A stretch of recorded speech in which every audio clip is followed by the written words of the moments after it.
بغیر اس کے وہ صرف یہ دیکھتے ہیں کہ اس کے ڈاکومنٹس واقعی یوکرائن کے ہیں تو پھر اس کے بعد اس کی کوئی کاروائی نہیں, اس کو وہ رہنے کی اجازت دے دیتے ہیں.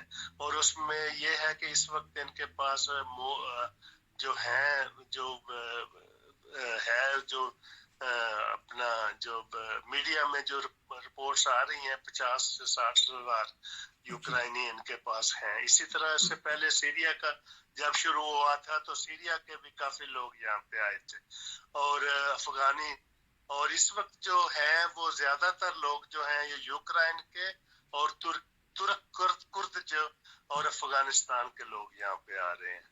اچھا, ان کو جب اسائلم کیس کرواتے ہیں تو پھر سوشل ہیلپ یا جو بھی حکومت کی طرف سے وظیفہ ملتا ہے وہ پھر اسی وقت شروع ہو جاتا ہے یا ان کو کچا راشن دیا جاتا ہے جو آتے ہیں؟ یہ مختلف یہاں پہ تو میرے علم میں یا کیونکہ میری اتنی نہیں ہے لیکن میرے خیال میں کچا راشن والی بات جو ہے یہاں پہ نہیں. وہ جو ایک عام ایک جو ان کا اندازہ ہے اس کے حساب سے وہ جو ہے وہ اس کو ڈیلی بیس پہ پیسے دے دیتے ہیں.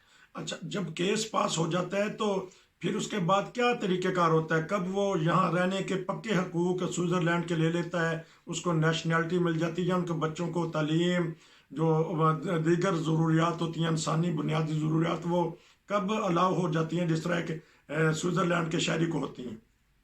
دیکھیں جی, جس وقت وہ آپ کو ریکگنائز کر لیتے ہیں, تسلیم کر لیتے ہیں, تو وہ آپ کو اسی وقت جو سارے جو ایک عام شہری کے یا سوئس شہری کے حقوق ہیں وہی حقوق آپ کو ہو جائیں گے. اس میں آپ کے بچوں کی تعلیم کا بھی وہی معیار ہوگا جو عام یہاں سوئٹزرلینڈ کے شہری کا ہے. اس کے جو اخراجات ہیں وہ سارے, اگر وہ اس کے کام کر کے اخراجات پورے نہیں ہوتے تو گورنمنٹ اس چیز کی ذمہ دار ہے کہ اس کے اخراجات پورے کرے. وہ بالکل اسی سٹینڈرڈ پہ آ جاتے ہیں جس سٹینڈرڈ پہ ایک عام سوئس کا شہری ہے. تو جو ان کی حکومت ہے یا جو محکمہ جات ہیں ادارے ہیں ان کا پاکستانیوں سے یا غیر ملکیوں سے کیسا رویہ ہے؟ کیونکہ یہاں تو جرمنی میں پاکستانی بھی ہیں, ٹرکش بھی ہیں, انڈین بھی ہیں. کسی زمانے میں تو بہت ہی پیارا تعلقات تھا, ہر گھر میں ہر کمرے میں چلے جا سکتے تھے. آج کل اپوائنٹمنٹ لینی پڑتی ہے کرونا کی وجہ سے یا کچھ حفاظتی نقطۂ نگاہ سے. لیکن ان کا رویہ کیسا ہے جو غیر ملکیوں کے ساتھ ہے؟ آپ نے کیا مشاہدہ کرتے ہیں اداروں کا, اگر کبھی آپ کا اس میں رہا ہو تعلق؟ جی نصیر صاحب, سوئس لوگوں کا وہی رویہ ہے جو ایک انسان کا ایک انسان کے ساتھ ہونا چاہیے. اچھا, اس معاملہ میں یہ جو ہے یہ جو واقعی اس کی قدر کرتے ہیں یہ اس چیز کی. تو کتنے محکمے ہیں وہ اسائلم جو دیتے ہیں؟ ریڈ کراس کا بھی میرے خیال سوئٹزرلینڈ سے ہی آغاز ہوا تھا. تو یہ بتا دیجیے گا تاکہ ایک ریڈ کراس کا ادارہ ہے یا کون سا ادارہ ہے جو ان کو اسائلم دیتا ہے غیر ملکیوں کو؟ یہ جو ہے یہاں سوئس گورنمنٹ جو ہے وہ باقاعدہ جو یو این او کی تنظیم ہے اس کے ساتھ مل کے سوئس گورنمنٹ اور یو این او کی تنظیم مل کے یہ کام کرتے ہیں.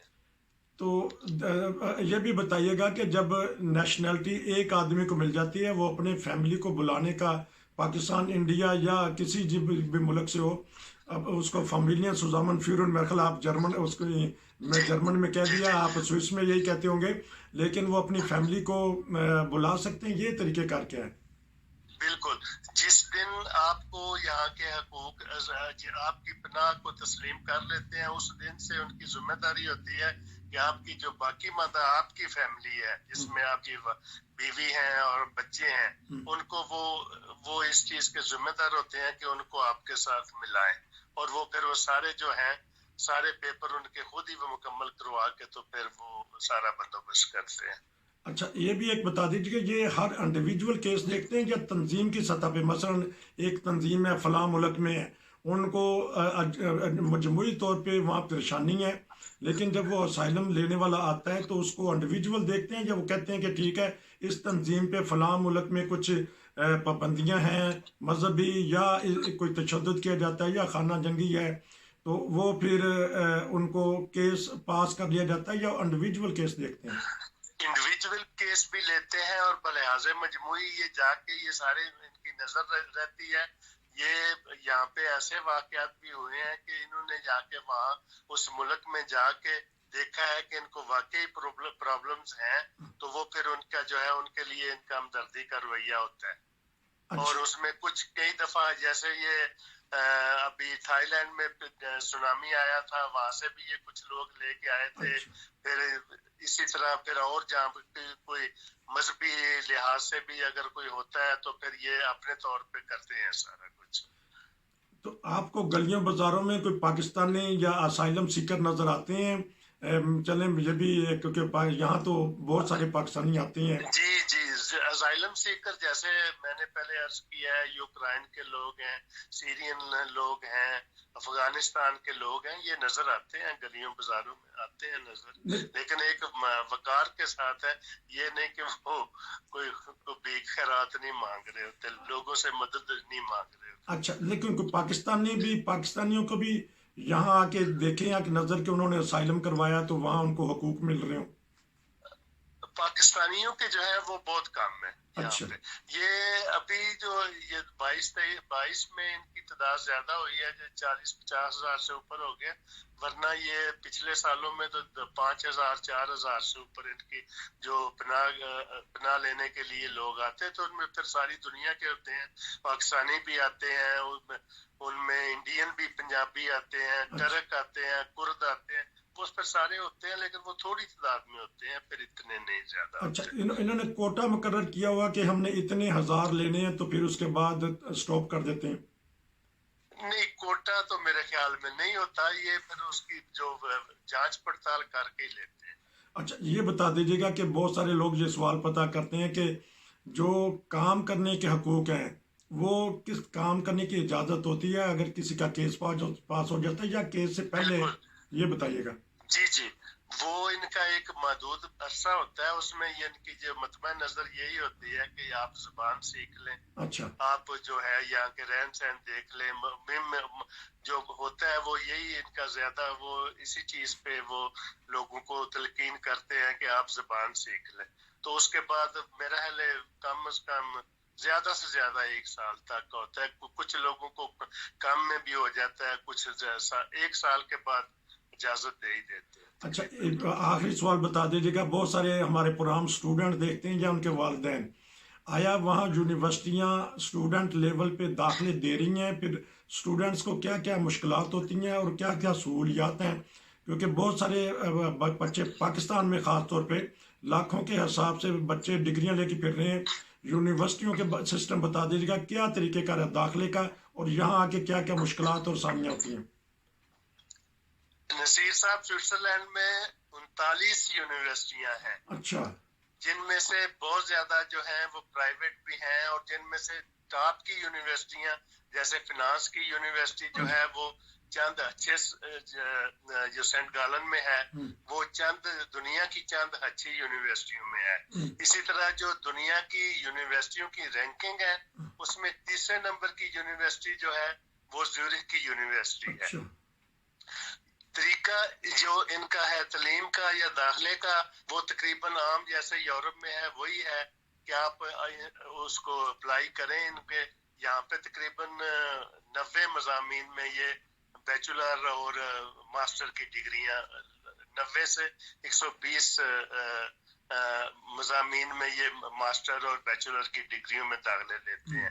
دوسرا یہ ہے کہ طالب علم کا یہاں آنا, اس کے لیے ایک تو اس کے انشورنس لازمی ہے, دوسرا اس کے جو ہے ٹیوشن فیس جو ہے وہ یہاں پہ مختلف ہے, مختلف یونیورسٹیوں میں مختلف ہے. اس میں کچھ بہت زیادہ بھی ہے, جیسا کہ چند یونیورسٹیاں ایسی ہیں جو پرائیویٹ ہیں وہ تقریباً 1,800-2,000 سوئس فرینک تک ہے. جو لحاظ مجموعی جو اوسطن ہے وہ 500 سے لے کر آپ کہہ سکتے ہیں 2,000 تک ٹیوشن فیس ہے.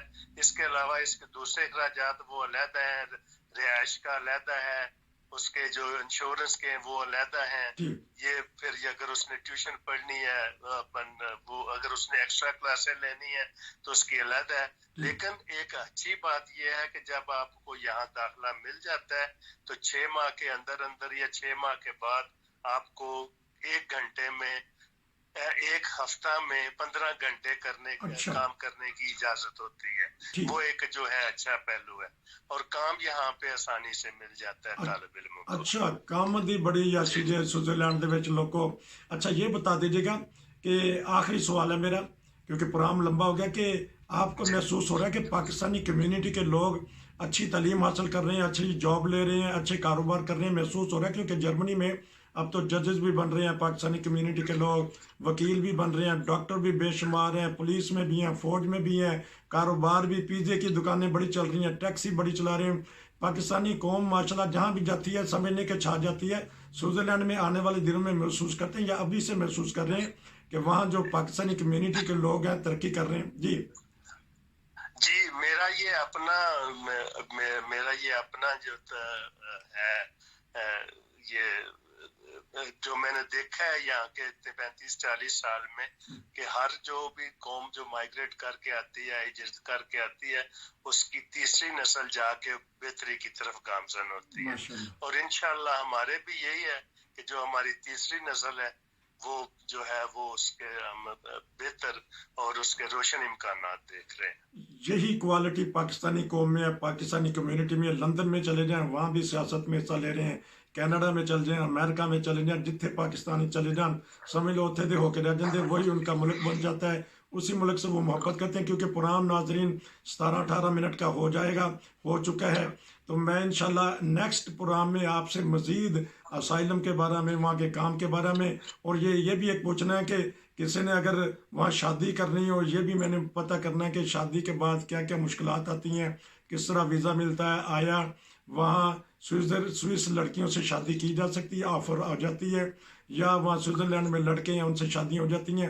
کیونکہ آج کل بہت پریشان ہیں پاکستانی, خاص طور پہ پاکستان میں پریشان ہیں. وہ کہتے ہیں کہ کسی نہ کسی طریقے سے یورپ بلا لیں. تو یورپ کس طرح بلایا جائے, یا آپ کو تو صرف قانونی طور پہ بعض معلومات دے دی جاتی ہیں؟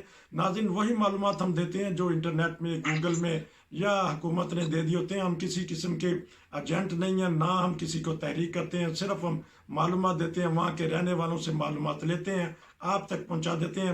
خالد صاحب آپ کا بہت شکریہ. اگلے پروگرام میں مزید آپ سے باتیں کریں گے. نصیر کو اجازت دیجیے. السلام علیکم. وعلیکم السلام ورحمۃ اللہ وبرکاتہ. انشاءاللہ جی.